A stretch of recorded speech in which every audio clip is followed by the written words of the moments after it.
Welcome. Good evening. Thank you for joining us for this August 1st special budget hearing meeting. The district has completed the 2023-24 budget and four-year projection on and has published a notice of this budget hearing in accordance with RCW 28A505050. The budget is on file at the district administration office, and a copy of the budget is available to any person requesting a copy. The budget is also online on our district website. The Board of Directors has set the date of August 22nd of 2023 for the purpose of adopting the 23-24 budget. Any person may appear at this public hearing and be heard for or against any part of the budget. Sean Fitzgerald, our Executive Director of Business and Finance, will provide a brief overview of the 23-24 budget, and then the public hearing will begin. Public comments for other topics will be accepted at our August 8th meeting. Sean, I'll pass it over.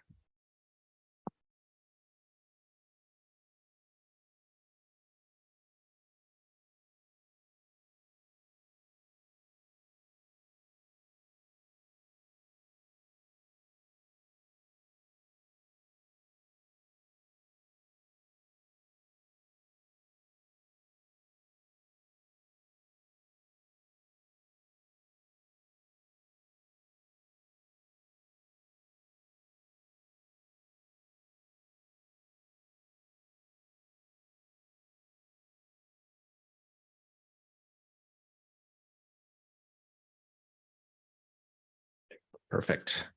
Good evening and thank you. President Iniguez, members of the board, and Superintendent Callahar, it is great to be here tonight to present the district's 23-24 budget. We will begin with our 2022-23 year-end projections. And we start with this because our projected ending fund balance will tie into our beginning fund balance for the 2023-24 budget. To begin with, the general fund, you can see the difference between our projected and budgeted amount. In our budget, we had planned for a deficit for this year. However, we are projecting that the district's revenues and expenditures will likely balance. As a result, we anticipate little change in fund balance going into the next year. For the ASB, like the general fund, we expect revenues and expenditures to break even. Although the projected numbers do not match budget estimates, we saw a substantial increase in ASB activity this year, approximately $250,000 compared to last year, which is a great sign that ASB activity is returning to pre-pandemic activity levels. The projected year-end activity will be the highest since before the pandemic. For our capital projects fund, our budget reflects the financing and construction of a new softball facility. However, we did not proceed with the construction of the field this year, which explains the large variance. Although we are projected to utilize $500,000 in our fund balance this year for various projects, the fund balance is in a good position for additional projects for the 2023-24 budget. Moving on to our debt service fund, our expenditures mirror our bond and principal payments on our one outstanding bond. Our levy collection is reflected in our local tax revenue, which was sufficient to meet our annual payments. And finally, our transportation vehicle fund, our state depreciation reimbursement and investment earnings were higher than expected, resulting in higher revenues. Our expenditures are projected to come in lower than budgeted due to supply chain issues and not receiving all of our buses this year. Our expectation is that we would receive 3 buses this year. However, we have only received 1. The projection assumes we will receive an additional bus before year end. Before moving on to enrollment, is there any questions on year-end projections? Our Chelan County birth rate data shows an overall decline between 2015 and 2021, with several short periods of increasing birth rates, including most recently in 2021. We can see the drop in birth rates during the pandemic, with birth rates appearing to stabilize in 2021, which are our most available data from the Washington State Department of Health. There is a general correlation between birth rates and incoming kindergarten classes. which the district takes into consideration when developing enrollment forecasts. In our next slide, we can see the similarities between county birth rates and our enrollment. And to clarify, when we're looking at our data here, especially with changes, which we'll discuss further, our enrollment here is taking into account our basic education, our ALE, and our transitional kindergarten enrollment. Here we have our 4-year projection for 2023-24 and the next three years afterwards. Our expectation for this 23-24 school year is that enrollment will decline about 100 students or 1.4%, which is consistent with our current year trends. The decline is based on several factors, including birth rates, alternative education choices, and graduating classes larger than incoming kindergarten classes. Of course, the district is ultimately funded on actual enrollment, not what is budgeted. We will continue to monitor enrollment during the 23-24 school year and revise our projections as need be. Additionally, our kindergarten classes look substantially smaller than in previous years due to new legislation, which was enacted this year surrounding the Transition to Kindergarten Program, or TTK. That enrollment is reflected on the second to bottom line item. These students normally in previous years would have been included in our kindergarten count, but because of new legislation, they are not considered part of our basic education program and must be separated out. TTK students will now be reported separately going forward in the 23-24 school year.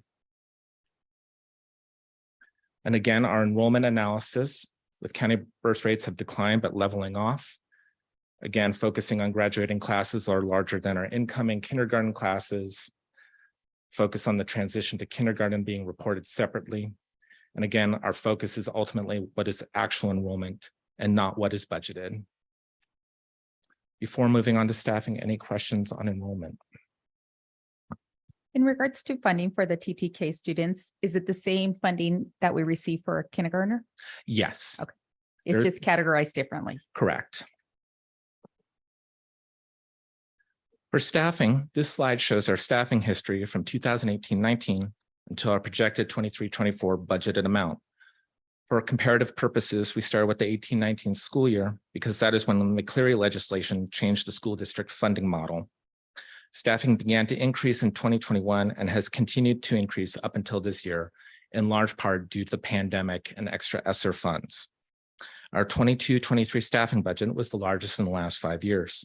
Although by year end, we did not reach our budgeted amount of 942 FTE, which is reflected on the slide, our actual staffing was 907. For comparison, our next largest staffing year was 2018-19 with 897. For 2023-24 and 24-25, the projected budgets reflect the budget reduction plan that was enacted this year. We will continue to use those numbers as targets, but not absolute goals as we continue to evaluate our budget during the school year. Additionally, our focus will continue to be on the position itself and not personnel, because an open position also, if we reduce an open position, that would also be considered a budget reduction as we take that into account. Likewise, our 25-26 and 26-27 staffing forecasts are based on the assumption that enrollment decline and revenue sources will eventually stabilize, which I will go into further detail in a later slide. Staffing will continue to be allocated based on anticipated enrollment and adjusted as necessary. All positions will continue to be analyzed based on need and funding throughout the 23-24 school year. Before I move on to the general fund, any questions?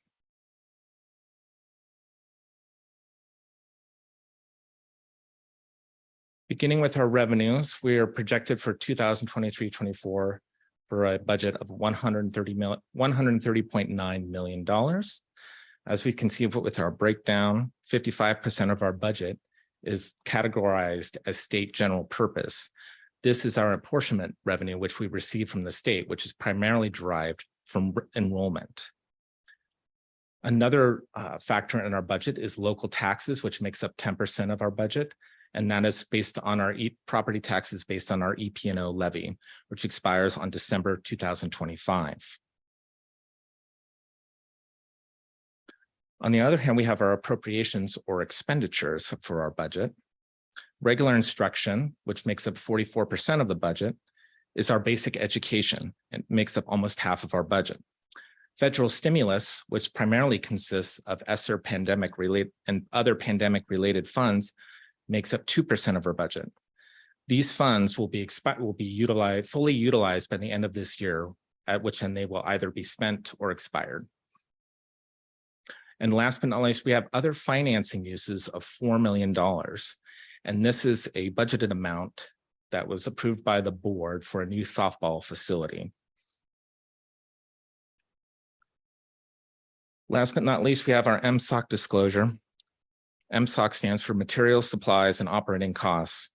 Essentially, if expenditures are not for staffing, then they would fall under this classification. This slide is a required disclosure to show that the district is spending more than what is allotted by the state for basic education and district-wide support.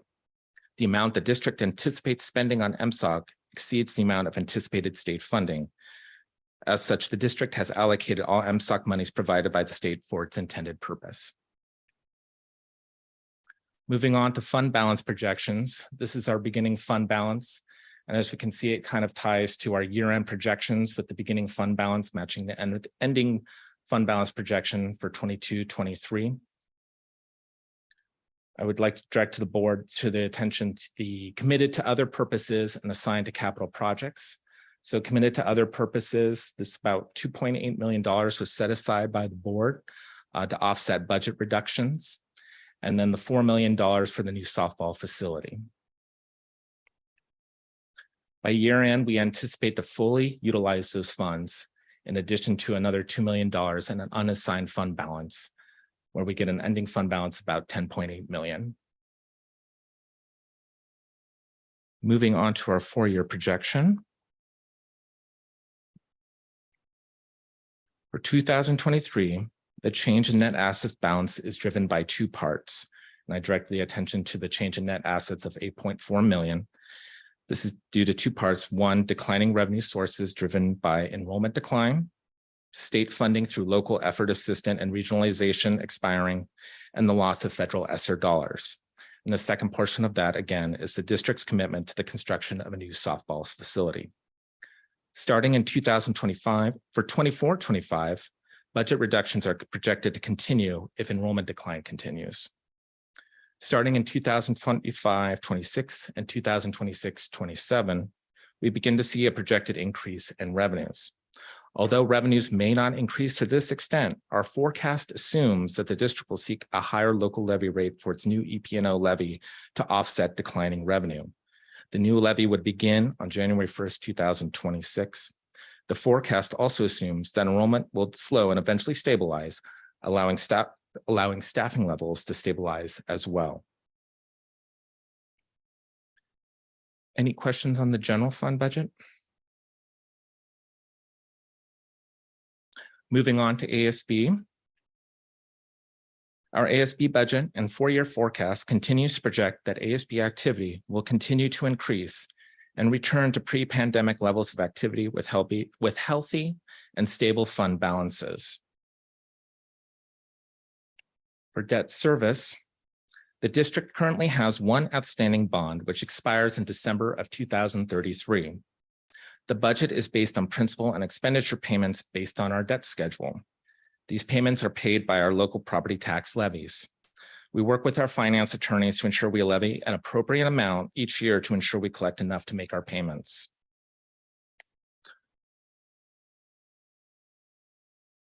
Capital projects. The capital projects funds can be used for improvements to buildings or grounds, remodeling of buildings, and the replacement of roofs, carpets, and surface systems. It is generally financed from the proceeds of the sale of bonds, state matching revenues, and special levies. The 2023-24 budget reflects the construction of a new softball facility and additional funds for large site projects this year.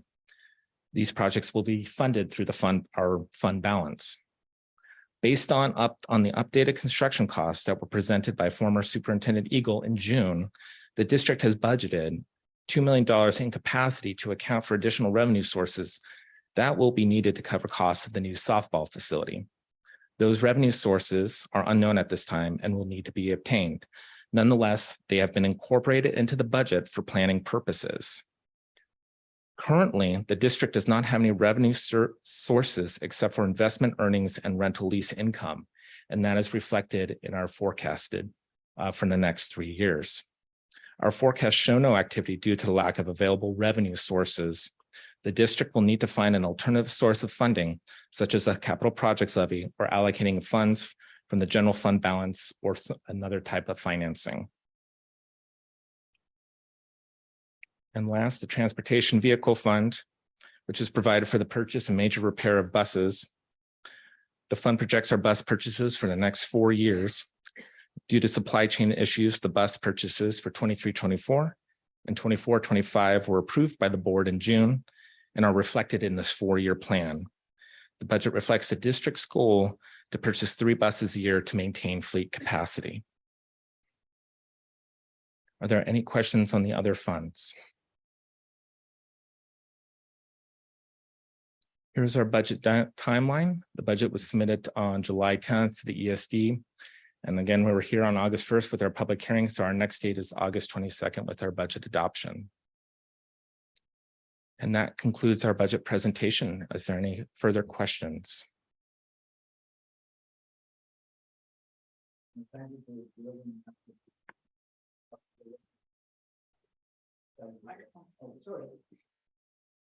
Thank you, Sean, for delivering that clearly. It was no surprises what you had informed us of before, and thank you very much. Thank you. Thank you, Sean. Kim, do we have any comments? Nobody registered online? Right, okay. We'll give it a little bit of time here to see if anybody has any last minute signups.